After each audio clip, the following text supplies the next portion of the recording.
in a employed capacity and as a consultant here for over 5 years, and this was probably one of the most real roll up your sleeves kind of an approach that myself and our finance director and the rest of the directors took on this process. In identifying what went through this and how our approach was, I wanted to bring to the council's attention that really and I've used this several times in our conversations, we're kind of still suffering from that COVID hangover. So the budget was not immune to this hangover of the pandemic and the types of spending that went on during the pandemic. You had people that were buying consumer goods and spending money on things in a way that there was no tomorrow. I mean, there's no better way of putting it when it comes to fiscal responsibility. So that's kind of what we saw in previous budget year numbers. Also, what we want to talk about is in the approach to the city is this is really the first chance the city's had an opportunity to operate as a city free of the pandemic and free of furloughs and free of whatever. It was our real first time in experiencing an opportunity to see how well the city could operate. And for that purpose, the direction that the staff has been focused on has been that of a status quo kind of an opportunity. What we wanted to see was, let's see how well the car's running before we start tweaking the engine and the suspension and everything else on the racetrack. We wanted to give it an opportunity to see how well it ran, how well it performed, how well it didn't perform. We know that there are some things that we're going to have to exercise for like legitimate and intelligent fiscal recovery. But we really wanted to make sure that the council was aware of those two things going forward. One, that post-pandemic kind of a lull that we're experiencing, that with what we're experiencing on a national economy right now. And then two, our approach to keep the thing status quo to see how well it operates before we can start implementing and making recommendations on adjustments. With that, I do want to take my hat off and give a lot of credit to our finance director and her approach and her dedication to this year's budget process, how outstanding she worked with each of our departments and division. Compliments to Justin and to Chief and to Jana, just to make sure that everybody was, Bobby a little bit maybe.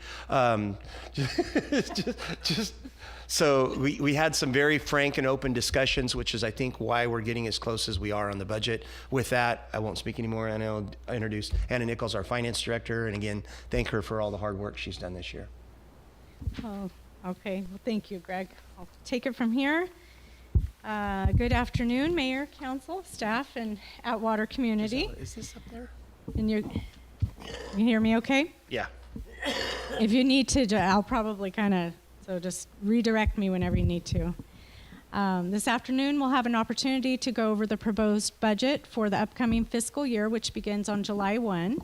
The draft budget has been provided in the agenda packet for review, and I'm going to start the item with a PowerPoint presentation. Then I'll turn it back over to the interim city manager to facilitate any future discussion if needed.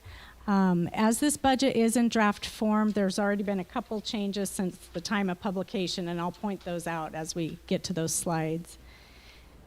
Next slide.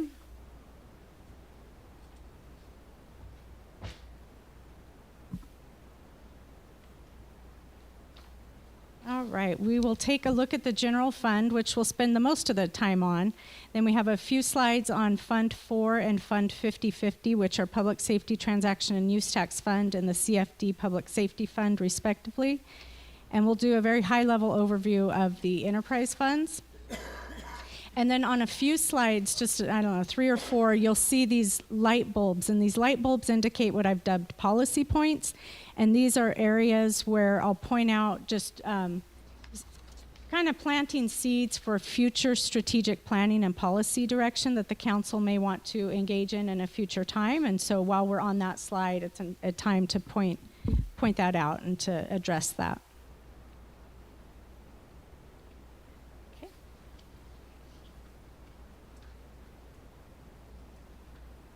Okay, so just some information to bring us up to date. Greg did a good job of introducing on how we came to this, and it really was rolling up our sleeves with the department starting with line by line, looking at their operating budgets. So budgets are a very collaborative effort. It's not a document that lives in one department. It's a living document for the whole city that all of the departments collaborate on. So most of the departments are thinking about the upcoming fiscal year all throughout the current year and doing some type of planning on their own. But we officially kick it off right around the time of mid-year. So after mid-year, the departments start reviewing their operating budgets. They make estimates based on historical data and known factors. The historical data, what they're looking at are the last couple years of actual expenses. The known factors are things such as if a department has an agreement with a vendor and they know that there's a CPI increase in that agreement, or looking at utility costs. For example, Public Works with running the wells that use electricity and any known utility cost increases that have been conveyed to us, and those types of known factors. We will take into consideration anything that we can at the time that we're compiling the budget. Each department head meets with the finance director and the city manager for at least one or multiple budget meetings, whatever's needed. The revenue estimates are compiled by the finance department, and then all of that data that's turned in from the departments and the estimates from the finance department is compiled into one big Excel budget document, and then we go and make revisions as needed.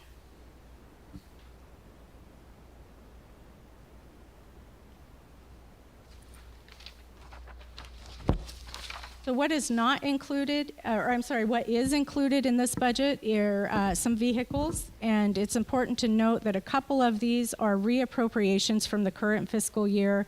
Council approved service trucks for parks and water, and streets, and sewer, all of them.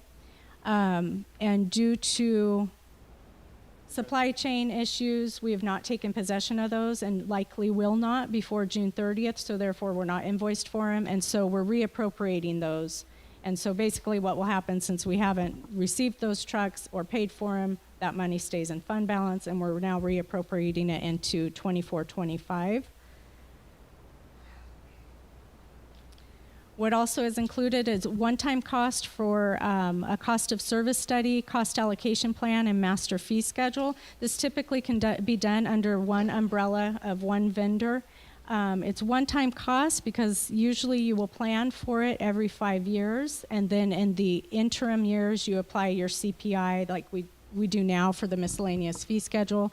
That is something that we need to get on board and get done for fiscal year 24-25. Your capital improvement program projects are included in this budget. There's a 43% increase for the RMA premium. I can go into further detail on that if you have any questions on that. It is an anomaly that it's that high, and I'll be happy to provide some information if desired. And then also your contractually agreed upon cost of living increases that are in the Atwater POA agreement. Bless you. What is not included, a cost for a complete municipal code update. We did remove that. That was in the current budget. The project didn't get underway, so we removed it, but it's something to keep in mind for future consideration, that if that is a priority item, we're going to need to budget for that in future budgets. Request to add FTEs. This was part of our goal of presenting a budget to you that didn't have any more additional ongoing cost added to it. So although there are there is one last minute request that I'll touch on when we get to that slide, but although there are no new requests, that does not mean that there's not a need. So just something to be considered, that in future times, you're likely going to have some requests come forward. Some of the departments are in severe need of additional staff. But in order to be able to present a budget to you without adding ongoing costs, we did not factor any of additional personnel in at that time. In addition, there were positions that are vacant in the current fiscal year budget that some of the department heads have identified being able to unfund in order to be able to present this budget without additional ongoing costs for you. But again, it doesn't mean that the need isn't there. And eventually we'll have to address, without adding FTEs, the service levels and go from there. What also is not included, any potential COLAs for any other employee groups. They're currently in their agreements through June 2027. So should there be any contract reopeners, any types of negotiations that the council would be in discussions with and approve, those are not knowns, and so therefore they're not factored into the budget. The other thing is really just overall economic changes. These are things that we don't know, so we really can't budget for. It is an election year. Sometimes that can have impacts on police overtime if you have civil unrest and different things like that. Consumer behavior. When we look at sales tax and the revenue estimates that are flattening, one of the reasons behind this, and it's not the whole reason, but economists that prepare these revenue estimates, they look at consumer behavior. And one of the things that's happening is, and this happened post-COVID, is no longer spending money a lot on tangible goods, but on experiences. So maybe a night out on the town, going out to the theater and dinner and those types of things, and those services aren't taxed. So instead of a lot of consumers spending a lot of money on tangible, taxable goods, their behavior is shifting to experiences, and those experiences aren't taxed. And so that does have an impact. It may not have the biggest impact for Atwater, but it does have an impact on sales tax revenue. Overall looking at consumer debt is at an all-time high, and just the economy overall, it's one of those things that over the last few years we continue to say we're in unprecedented times, because everything's changing and we don't know in which direction. And then the other thing that's not included in this budget is retrospective adjustments that could occur for liability and work comp programs through the RMA. So we pay an annual premium, the one I referenced that went up 43%. We also get retrospective adjustments. It could either be in really good years a credit, or it could be a bill. And it just depends. There's a lot of different factors that go into that. And so if we have those adjustments that come up, and it's likely that we will be having those in future years, we need to be able to pay for those. So that could be something that could come up at a mid-year budget. Okay, next slide, Gisela.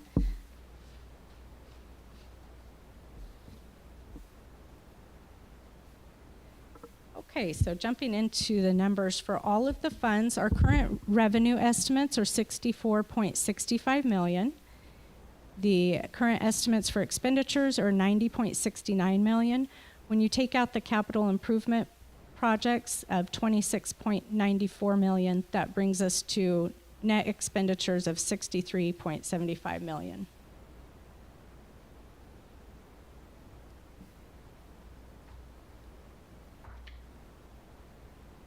Okay, this is one of the areas that I mentioned there's been a change since publication, and it's, if you look to the far right where that yellow arrow is, your overall fund balance is the same for the general fund, but the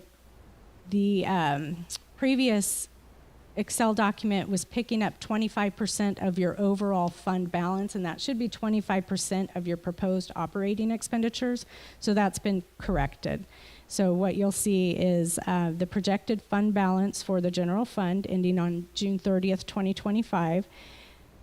We project the balance to be at $11.766 million.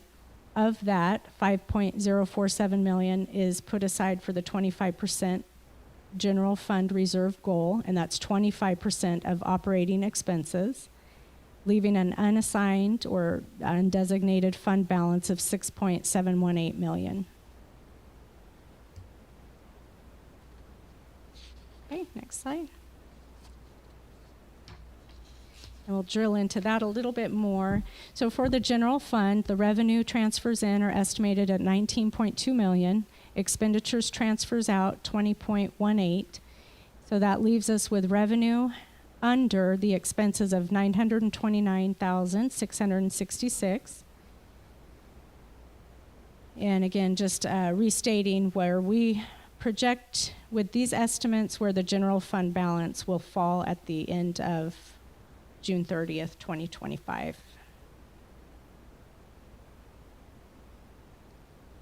Next slide. Okay. So of that 929,666, one of 53,000 is a one-time expense. That's one of the parks trucks. So we can take that out of looking at ongoing expenses. The one last minute request to add a staff person was an assistant planner. The ongoing cost for that is $113,291. So that brings us to a proposed structural deficit of $989,957. So this is a policy point that might want to be, and again, this is for future strategic planning. Whenever the council might engage in that, but a policy point that can be considered is adding a balanced budget policy to the fiscal policies for the city, where the ongoing revenues equal the ongoing expenses. And not to interrupt, but just to add some clarity for the council's benefit. The city has, it's a little confusing at times because of some of the one-time monies and not having a policy that addresses how to treat one-time monies in your fiscal budget or in your annual budget. But something important to remember here, the last couple of years, the city has been ongoing through a structural deficit, went from last year at a 2.9, went at the beginning of this process because of inflation was around 3.6, Anna? And because of the hard work of Anna's department and the work with the others, she's brought the structural deficit down to under $1 million from 3.6. That is, I'll say it out loud, darn near supernatural in nature. So amazing work. Well, and I'll show you a little bit how we were able to do this on this slide. So there were some one-time transfers that it really took a lot of communication with the departments and just taking a look at this. And so we identified some of the transfers that do not need to be made this fiscal year. There's $300,000 from the general fund to the general planned update fund that's not needed this fiscal year. And I don't think it'll be needed in subsequent years, right? Yep. Okay, we're done. 700. We're actually going to get some money back. Okay, yay. 710,000 were transfers from general fund to general fund capital fund. Through discussions, we were able to either divert those to different funds or they're just projects that are going to be revisited later on. The 100,000 reduction for the Muni Code update that I referenced earlier, that is something for future consideration. And we do still want to continue putting money into the OPEB and the Pension Stabilization Fund. So what we propose is this year definitely keeping the contributions going, one contribution to each fund, and making that of 50,000 each as opposed to 100,000 each. CAL FIRE contract increased by 5%, which is in the agreement, and so that did go up from 5.498 to 5.77, but we were able to shift a larger portion of that contract over to Fund 4, Measure B, due to the current revenue estimates that are coming in for Measure B. Okay, next slide. I won't spend too much time on this slide. It usually goes in the final budget document as well, and it just shows you the year-over-year expenditures by department for the general fund, and there hasn't been much change to discuss. Really, you'll see the proposed expenditures have come down largely because of the operating transfers out, which are the items that we just went over in the previous slide.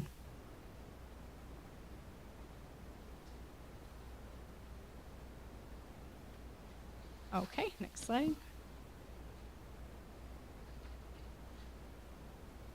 This is just a bar graph that shows you the last several years for the general fund revenues and expenses. We've kept, the revenues have stayed, your property tax is pretty stable. The one that we most noted that was a little bit alarming is the sales tax, just because it's dropping off a little bit. And so we've experienced over the last few years some really great sales tax years, and those are just kind of coming to a little bit more level playing field this year. And so it's something we keep an eye on closely, but it's also something we don't have a lot of control over. And next slide. And this just different visual for some of the same information. This is showing you the general fund, where we project the general fund balance to be at the end of fiscal year 25. And the next slide. And this one has a little bit more content on it, again showing you at the end of fiscal year 25 the proposed general fund balance will be estimated at 11.7 million.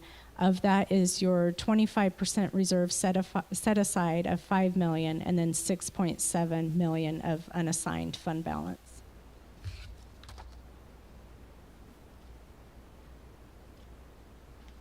So over the last couple years, the council is able to do really good at increasing that fund balance. But like Greg and I talked about over the last few weeks is, and what he mentioned at the beginning of the meeting is that ARPA is winding down. So a lot of, some of the projects that perhaps the general fund may have funded were funded through ARPA. So you're able to build up that fund balance. In addition, some of the departments who have budgeted positions, there's usually a vacancy rate that, you know, it's unfortunate because we need the people, but then you have a little cost savings there at the end of the day for fund balance. And so we've been fortunate that your fund balance has been able to grow, but it's definitely something now that we need to consider because it's not always going to stay that way. And so looking at the general fund, we are still in compliance with the general fund reserve policy that was adopted in March of 2019. That policy states that we need to have 10% of annual general fund operating costs put aside. So you will be meeting that with this proposed budget. In addition, we are meeting the goal of 25%. So this brings me to a policy point for future consideration. The 10% and the 25% is the traditional method of thinking of reserves, but what may work for 25% for one city is not the same as the next city. And so cities are starting to rethink their reserves, and they're really taking a granular look at what their risk is and setting their reserves based on their risk. And so it is definitely something that takes time. It's something that'll, you know, probably take a good year or so of all hands on deck, all departments, looking at what the risks are for the city. But then you can fine tune your reserves and know that you're either appropriately reserved or maybe a little under reserved or over reserved. One of the big things that cities need to start thinking about when they think about reserves is cybercrime. Governments are going to continue to be a #1 target of cyber crime fraudsters. And one of the latest statistics that I had heard was that on average, the criminal, the incident, so whatever the incident is, cost about $8 million, and the claims reimbursement for the city is about $2 million. So we need to start thinking about how are we going to identify, you know, hopefully that won't happen, but if we are out of pocket for some of this, we need to start thinking about how that would impact our reserves.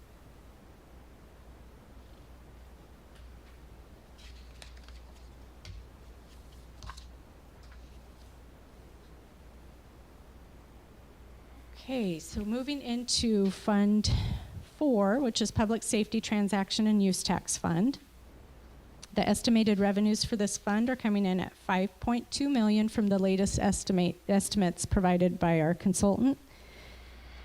We have expenditures proposed for $5.72 million.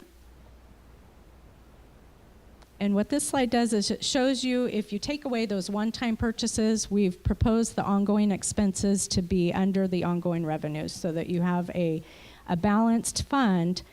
But this particular year, because there are some capital purchases that need to be made, it's okay to spend that fund balance. So this is an example of a structural fund deficit that's okay because that fund balance is there for a reason.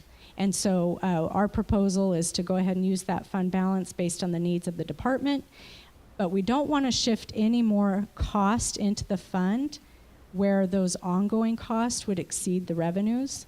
So that's where we're leaving it at for now. The one-time cost, we're looking at animal control vehicle, patrol vehicle, a fire engine that's needed. So this would be year 1 of a 3-year lease, and engine upfitting. And then we're still completing the public safety master plan. So that's a one-time cost for now that will eventually have to come back, but much later date. Okay, and next slide.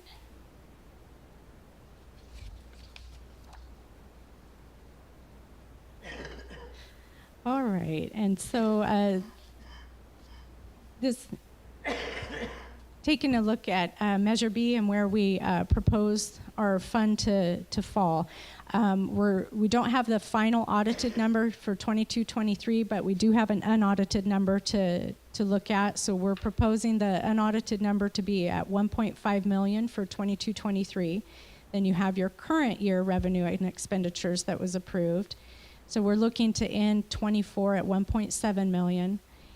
And then you add in the estimated revenues for 24-25 of 5.2 million, take out the expenditures of 5.7 million, and we're projecting the fund balance to be at 1.1 million at the end of fiscal year 24-25. This is another policy point that really came up with discussion with the departments. You get a lot of really good discussion that comes up as we're putting these budgets together, and questions come up. And so at a certain point, we're going to look to council for some guidance on this, because what this one is sales tax is what drives Measure B. And we know that sales tax is volatile. And so that's one of our hesitancies of shifting any more, like say that, for example, the CAL FIRE contract or any more salaries into this fund, is because if the sales tax tanks, if the economy goes down, we've got ongoing cost in that fund that we need to think about. So what we need to do is start planning for an economic downturn, and in the event that that happens, what are we going to do with the expenses that we've planned for Measure B? Are we going to build a reserve? Are we going to shift them to the general fund? So just things to start thinking about for future planning. Okay, next slide. All right, and this one just is an illustration of the current public safety cost. So it's a combined slide of your public safety transaction and use tax fund, the general fund, and Fund 50/50, which we'll get to shortly. And so it just shows you how out of the public safety cost for police and fire, what the distribution is for the funding sources. And what you won't see in the bar graph is the non-departmental cost, that $150,000 for the public safety master plan. And next slide. Okay, Fund 50/50 is Community Facilities District for public safety field operations.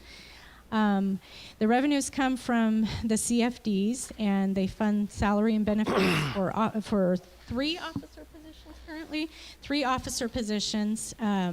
And then we put $100,000 of the CAL FIRE contract in there.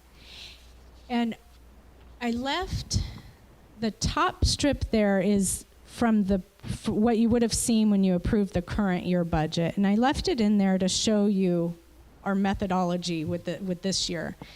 So when the 23-24 budget was presented to you, the revenue transfers in were estimated at $660,964. The expenditures transfers out estimated at $732,027, leaving a projected fund balance of $1,855. So using fund balance to pay those costs. Now, we're in a little bit better position because there's been some salary savings and that, and so our fund balance is coming a little bit better. So at the end of this current fiscal year, we're projecting the fund balance to be $138,951. So for this current fiscal year, we're also proposing structural deficit of $694,000 revenue transfers in, expenditures transfers out $779,263, which will leave a projected fund balance at $53,687. And my policy point on this one is eventually, if with good years, if we're completely filled in our positions, that fund balance is going to go away. And so we'll need to think about shifting some of that extra cost that's over the amount of estimated revenues somewhere else. And because it is public safety, we're going to need to shift it either into the general fund or into Measure B. So something we need to think about. Probably the most easy thing to do is take that $100,000 of the CAL FIRE contract and move it into general fund or Measure B. But we're already running some tight margins in those funds. Okay, next slide. All right. And I can pause for any questions before I move into the other enterprise funds, or we can come at the end, whatever's. I just have one real quick, if that's okay, Mayor. When you were talking about the doing the OPEB pension stabilization plan, cutting it from 100,000 to 50,000 for each. 1 year only. It's only for 1 year? That's what she said in her statement. Okay, so I was just thinking, is there going to be any long-term repercussions from that? No, there's no long-term repercussions. It's something that should be looked at every year. And it's not to say that we can't even increase that. Say if we look at mid-year and things are looking better, you could also, because you could even decide to say we'll use one-time fund balance to make an extra payment. So it looks like when this plan was started, it was with the assumptions of always doing 50,000 each. So you're taking 100,000 total to 50,000 to each plan, and then over the last couple years made additional payments, probably because the fund balance was good. So we just did it as a way to kind of really try to get a good look at what our annual ongoing expenses are at just kind of at the base level. But yeah, you can definitely increase it in future. Seeing how well the car runs. Yeah, because it's one of those things where Outwater has always had a history of robbing Peter to pay Paul, and Yeah. we had gotten out of that, so I was hoping we weren't going back. So thank you. And for that's that why we explanation. want to continue to fund it. We don't want to take it out of the budget at all, because then it goes out of everybody's vision, right? People come in behind us and it's like they don't even know it's there. The other thing you can look at with pension is making what's called ADP, and it's additional discretionary payments to CalPERS directly to pay on your unfunded liability. And so that's something that cities do if they have a good solid fund balance that they want to pay down some of that unfunded liability. You can make those additional one-time payments. Thank you. You're welcome. Okay, so we're almost to the end. Let's see. All right, so we'll move into the enterprise funds, and these won't take as long, and we'll just go over the high-level numbers of them. So and this actually, I'll go through it just in case. Water Enterprise Fund is the city's water production and distribution system, including Water Capital Replacement Fund and TCP Fund that houses funds for rehabilitation, remediation of the city's water system. The wastewater enterprise funds are distribution and collection, includes infrastructure located within the city and the wastewater treatment plant, also includes wastewater capital replacement fund, wastewater debt service fund, and other related funds. And the sanitation enterprise fund, we have independent contractor that performs the collection services within the city under an agreement with the city. So jumping into the water enterprise fund. For fiscal year 24-25, we estimate the revenues coming in at 8.2 million and the expenditures at 11.5 million. Projected fund balance ending at 15.2 million. There are, and you'll see the expenditures over the revenue, again, structurally spending, and that's okay because you've got a lot of big projects that are included in this budget. So those are considered one-time costs. And I think you had about over 5 million. Yeah, you had in water, you have over 5 million of planned capital projects. And the same going on to the next slide for 22, slide 22 for wastewater. The sewer enterprise funds, you've got revenue coming in at about 12.4 million, expenditures out of 17.7, with projected fund balance of 10.2, and you've got over 5 million of planned capital projects, and each of the projects have been listed on this slide. Important designation on your wastewater enterprise fund is the wastewater or sewer fund is also what funds storm.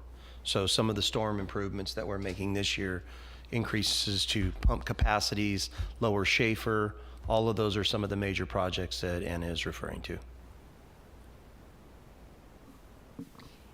And then also on your water and wastewater, because the Prop 218 hearing has not occurred and we don't know that those rates will be approved, those have not been factored in. So your revenues will be coming in a little bit better should those rates go through. Moving target. Yeah. And then the sanitation enterprise fund, this fund's going to take a couple years to really get a good idea. This one is a moving target. So, but we're okay. We're estimating revenues coming in at 4.2 and the expenditures out at 4.9, which is coming down a little bit in terms of meeting the revenues and the expenditures to align. And there will be a rate increase that's already been approved that goes into effect July 1, but then also our expense to Mid-Valley goes up as well. Yeah. But like you said, narrowing the gap. Yes, yep. All right, and our final slide is just wrapping it up. So our next steps after this is to bring forward the final budget for approval in June. Our target date is June 10th, but we do have 2 council meetings in June 10th and June 24th. So we would hope that we'll have this forward at the June 10th meeting. And then on a go-forward basis, future strategic planning and policy items, looking at that structural fund deficit that hangs in a couple of those funds, and then in order to be able to start working on those, looking at revenue diversification and expenditure control, and how we can accomplish all of that while delivering service. The revenue, we have started working on a couple things that were not in place. One of the things is we've contracted with a company that's very similar to how we get our sales tax estimates and forecasts. There are services out there that do the same for property tax, and they'll do audits to make sure that everything that should be coming to the city is coming to the city. So we're excited to be bringing that on board in the very near future. We've also talked about the city getting the services of an investment manager, which would have, the last couple years would have been really great, the way investments have gone. So we're looking at some areas of things that we can put into place, and then future revenue diversification will of course come down to the vision and economic development. Very good, Anna.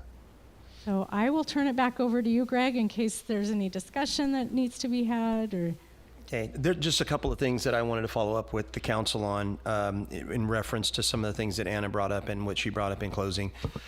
The next budget year, as I explained to the council members, this year is status quo. We need to see how well it operates. We're coming out of this COVID hangover, yada, yada, yada, all the rest of the stuff we talked about in opening.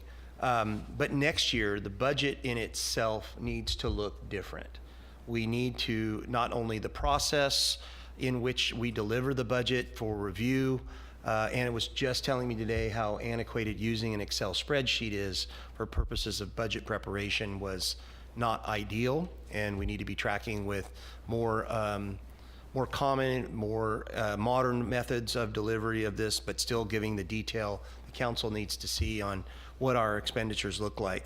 One of the major differences that we need to separate the way we've done things from the way we need to do things, and you saw those little light bulbs throughout Anna's presentation, is the establishment of goals and policies relative to the financial health of the city. All we have been relying on for the past 5 years that I know of is that in 2019, the city embarked on what was referred to then as a strategic plan. Have sound leadership, pay all your bills, some really core simple principles that work well for bringing us out of the darkness and worked for purposes of some strategic planning, but those do not act as in the case or in the capacity of goals and policies that relate directly to the budget. The budget document in itself is a policy document. It establishes the treatment of one-time monies and the way you look at things like setting a reserve aside for Measure B, which is an excellent indication why Anna is really, really good at what she does and thinking, being forward in these kinds of thinkings. One of the things that she mentioned in there, kind of reverse engineering from the statement on doing investments for us, is what was included in this budget was one-time costs for cost of service study, cost allocation plan, and master fee schedule. What she's talking about is the fees and charges that the city charges for the services that we do provide. And I know I've used it as an example to each of you. We can't keep charging $1,400 for something that costs the city $2,600 to provide. Not only is there questions arose over the gift of public funds, but also we're not charging level of service. And we have to be able to create a sustainable model to be able to do that. Cost allocation study is what she also brought up, in that making sure the right funds and the right accounts are paying for the right services, not only bodies or individuals, but those services and contracts that we support. We have all talked about, at least in a little bit or at length, about our development impact fees, when she's talking about your master fee schedule here. The development impact fees for the city of Atwater have not been studied or evaluated or raised since 1993. That is, if I'm doing the math correctly, 31 years. Yeah, I know that's on the tips of our public safety professionals' tongue. Not only that, they haven't been reevaluated for purposes of how well or how much the city has changed. We don't know what we don't know until the master plans are updated and updated correctly. I know one of the fees that was discussed in here was an actual public safety master plan, which the city has never done. So how can you expect to provide or include development impact fees for public safety if you've never analyzed what it needs and what its needs are? So we're very excited about that one-time charge that she's talking about in bringing us forward and being more fiscally responsible and sustainable, because it will work us towards the effort of a balanced budget and a goal policy of establishing a balanced budget each year. And then also on top of that, the ability to look into things like investing our money. Investing your money does a couple of things for you. In some cases, in most cases, it's federally insured. So having that money in an investment account may, if it is subject to or susceptible in any way, may provide a better insurance for us than what we're experiencing now. But the long-term goal is to start gaining interest and returns on those investments to help bolster the city's financial position. That I can quit talking, because I think all I'm doing is really reiterating what Anna has already brought up. Great presentation. Is there any questions on any specific categories or non-specific categories, or on goals and policy setting for future budgets that the council would like to ask? Yeah, I just want to say that this was an awesome job. Not too much ago, Greg came to us and said, "Oh my God, it's gonna be bad."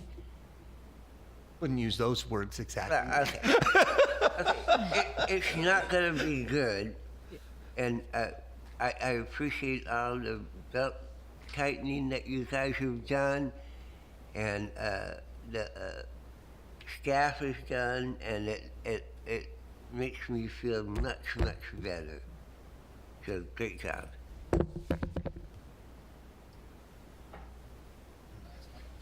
Danny, you got any questions? Okay.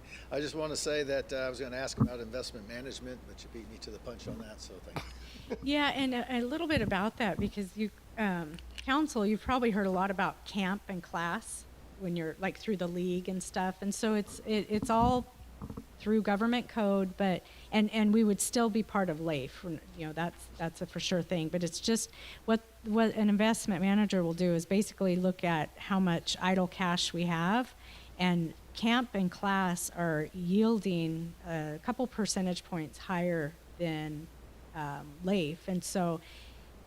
But we don't have that in house, so we'd have to have an investment manager, you know, take care of it. But it is something to look at adding to our services. So. And I appreciate the comments, and I just want to thank everybody here in the dugout with me because it really was a line by line couple months that we did, and we know we have a lot of work ahead of us in the next couple years because there's some sacrifices that have been made, and we want to be able to identify how we can not. The departments want to continue to provide optimal service, and so how we can continue to do that with the revenues that we have coming in.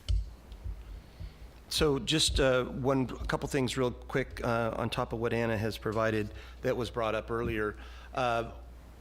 We all understand, because all of us, through the council all the way through staff members have had experiences with the city's existing municipal code. And it's a quilt work of ongoing, it's a living, breathing thing that changes and evolves as needs are presented, as new legislation, new statutes are created that trickle down to the local level. And we understand the necessity to update that, and it's long overdue, just as our general plan was long overdue. But this council, through your direction and your cost allocation stuff to getting that done, we're almost completed with our general plan update right now, which is going to be really exciting for the next year. But the municipal code needs similar attention. And one of the biggest areas that we all start with is our zoning code, or the zoning code specific to development standards and how that is going to work. And either through previous budget that we're either moving forward or the cost savings, believe it or not, that we're going to experience through the update of our general plan, we can reallocate that money and use that for the update of the zoning code. So we don't have to find new monies to do that. We're going to take money that was set aside for that very purpose and use it for the update of that portion of municipal code through cost savings, is what we're saying. And we're very much looking forward to that. There is going to be a legal component of that because, as we've talked to each of the council members and as staff has identified, where our shortcomings come up, what they keep reoccurring in our own municipal code and others throughout state, I'm sure, is that what you do when is what happens. So we've all experienced, recently with challenges to permits and things like that. What do you do when something is brought back for appeal? What is the appellate process like? And that part of our municipal code needs bolstering. So there'll be a legal component of that too that we've already budgeted for. So I just wanted you to make sure that even though that was removed from the budget and we all understand the importance of it, we're finding a different way to pay for that, but it will be ongoing. Okay. Go ahead, Anna. Okay.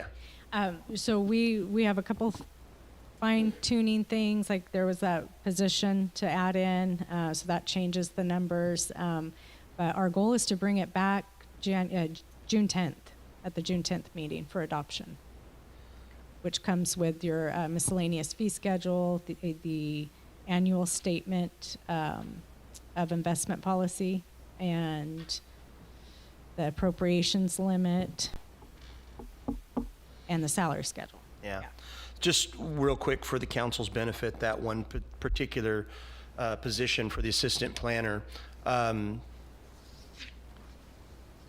there are not many positions, believe it or not, if you go, as it turns out, there's a lot of things you must provide. You must provide for public safety, but you're not required to have a police department per se, even though we're very glad that we do have one.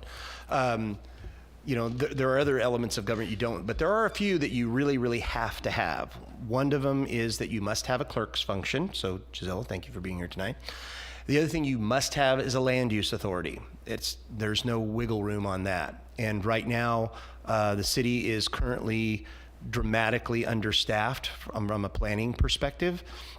You technically only have one staff person, which is the community development director, which is also me. We have administrative assistants, but they're not actual planning staff. They're assistants to that division. So we must maintain a planning and a land use function within the city. So that's why it's there. It's currently, and we're going to be, we'll be looking at the recruitment for that particular position. Professionals like planners and architects and engineers and those kinds of things are extremely difficult to find in the state right now, but we're optimistic on our abilities. Okay, well, if there's no other council questions, that is going to bring this workshop to a close, and I'm going to adjourn this meeting, and then we'll come back at 6 o'clock for the regular council meeting. Adjourned. Thanks.